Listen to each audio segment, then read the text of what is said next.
I've just finished replacing another set of front shocks on a W124 chassis Mercedes. This is an early 90s 300E, and dealing with this top nut can be a little frustrating, to say the least. Let me show you why.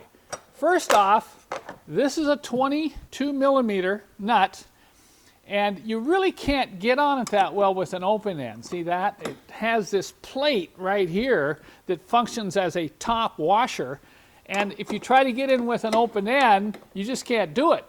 The thing is, you have to be able to hold the shock absorber shaft with this 7 millimeter hex wrench while turning the nut.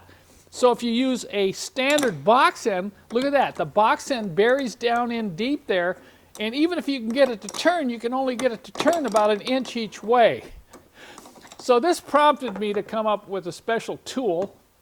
You can see what I've done here. I've taken a 22 millimeter socket and welded it on to a long wrench, so I've got some leverage here. Now this allows me to put this on over the top of that nut, and then right down to the center here, I can put the hex wrench, and then using this long wrench, I can tighten this up, see? And I just have to move it that way, and then lift it up, and I can turn it again, like that. So you can see how much easier it is to get this nut on and off with this special wrench here. Now granted, you can do it with this one if you want to. It's possible, but it's very tedious and very slow. And then when you finally get down to tightening this, you need to hold that shock absorber shaft. You don't want it to rotate while you tighten it.